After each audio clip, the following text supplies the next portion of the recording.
finding a way to get everybody, 5 people, at the same time to have a whole evening together, it can be a challenge. I wondered whether I would be able to make our family worship interesting and beneficial. I was not very confident. Naging hamon din sa akin yung... A challenge for me is my own attitude toward family worship. I would hang out with my friends from the congregation. Children like it when you are interested in them, spend time with them, but you don't always have the time and energy needed. I had to provide financially for the family. I was always tired and worn out. So it was very hard to have family worship regularly. Kenzie, of course, has special needs, and she has her challenges, and there's times when it just doesn't work. Sometimes my dad would make us attend family worship when I actually want to go to bed. It is quite annoying. That's an honest reply. We have 3 different age groups.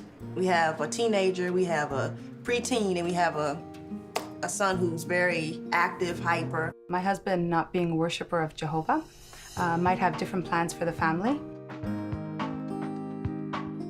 When family worship arrangement was introduced, it became part of our service at Jehovah, didn't it? We never miss a congregation meeting, so why should we miss the family worship? Whether I'm tired or not, the consistency of having family worship is very important. It really requires discipline, because sometimes there's things that we want to do and we just know, well, family study is what's most important, so we have to give that up. My friends and the brothers in the congregation often call me to exercise or play sports. Since Family Worship Day doesn't change each week, it becomes easier to turn them down.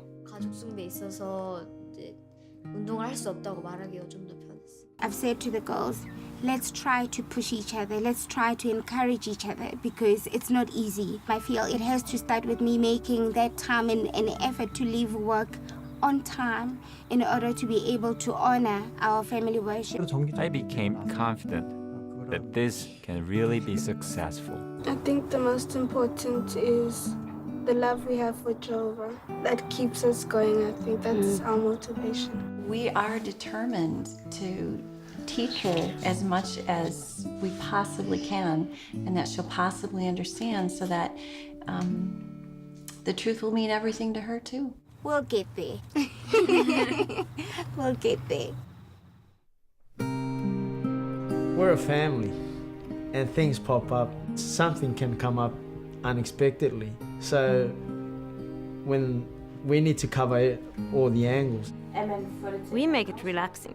The children look forward to getting cake or fruit or something else, so that it doesn't get strict and rigid.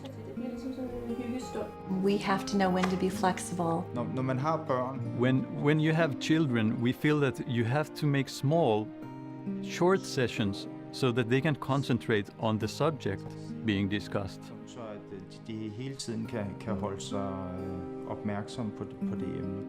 As they got older, we had to change the methods. At times we invite brothers in our congregation. We might get the kids to organise some questions so they can interview the brother or sister that's coming over, especially if they're new in the congregation. So sometimes family worship might be about issues that our family is facing. Sometimes it might be about things in the ministry that we want to try and accomplish. Sometimes it might be about games. So we've stretched out all over the floor and done all sorts of wonderful things for family worship because it keeps people engaged.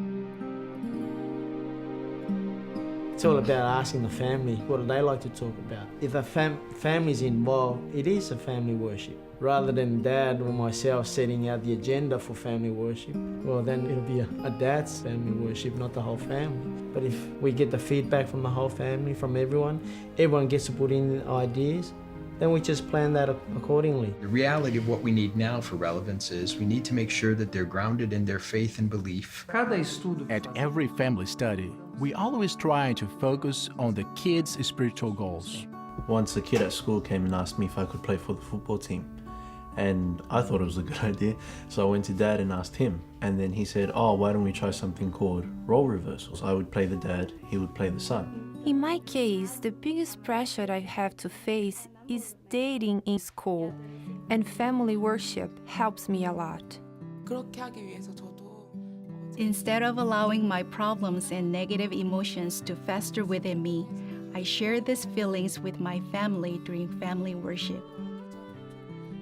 Mom was very understanding, and she made an effort to come up with themes during family worship to address those issues. We decided to make a scroll out of the book of Isaiah. It really helps me to realize that Jehovah's organization makes it easier for us to find the scriptures that we're looking for and not to make it so complicated like in Jesus' days. But for me, the best thing is to have an opportunity to express myself. It's good sometimes to break it up a bit so it's not always like Dad talking. When I see how happy all the family members are after our family worship, I would silently thank Jehovah for helping me fulfill my responsibility as the head of the household. Our children have learned to be more outgoing and participate more in the meetings. It was Jehovah's way of telling me, you are not alone. You have these precious children with you. It's just that I wasn't paying enough attention to them. Open with prayer, and then right after that, it's just amazing. It's really fun. So getting there is the hard part, but once we get into it, that's when it starts. That's when it starts having fun. The family worship has been protecting my family, and it has been preparing my family for the difficulties we face. We actually are more open with each other now than we ever were before, and we can discuss just about anything and everything, which is actually good. Family worship made me realize how happy I am to have Jehovah as my God, and that I have many reasons to be happy. It feels like I can just let go of what was making me sad, what was, making me a bit angry, and I can just be like, it's fine, because I know everything will be okay, and Jehovah's blessed our evening. As for me, I learned about the truth through family worship. I think it encourages me to keep being a witness and not turn aside from the truth. It also helps me understand what the meetings are about, so I can pay attention, and it helps me get a comment.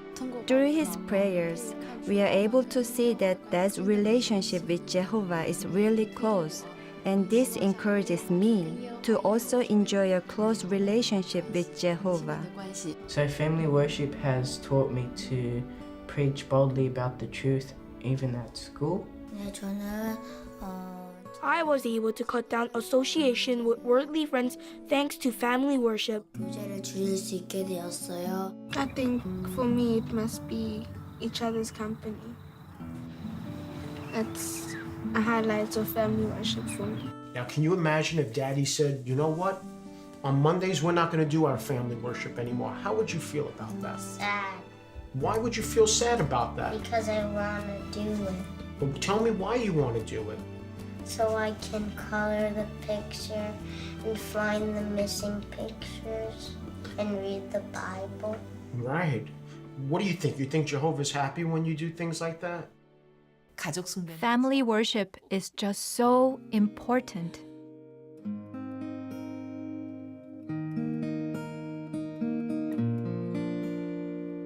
Caught up in circles, I don't know which way to turn. My heart moves and my head full.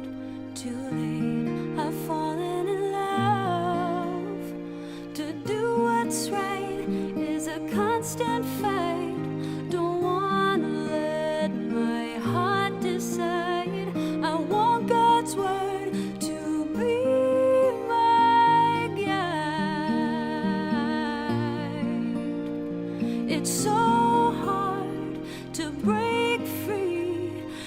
desperate heart inside of me makes wrong feel right and a right feel wrong, but Jehovah makes me strong.